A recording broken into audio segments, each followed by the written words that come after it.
Росгидро повысит надежность сетевой инфраструктуры Якутии. На полях Восточного экономического форума генеральный директор Виктор Хмарин и глава Якутии Айсен Николаев подписали соглашение о взаимодействии и сотрудничестве по консолидации на базе Якутскэнерго ряда электросетевых объектов, находящихся в собственности республики. Это линии электропередачи разного класса напряжения, подстанции, зданий, силовое оборудование, в том числе относящиеся к категории условно-бесхозных.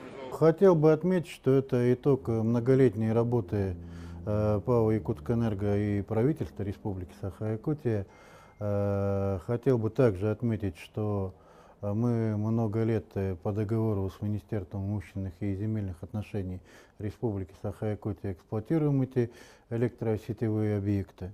Но на сегодня у нас юридически нет инструмента для приведения этих объектов в нормальное техническое состояние, в проведении в полном объеме ремонтных работ, проведение реконструкции этих объектов, потому что они не являются собственностью Якутскэнерго.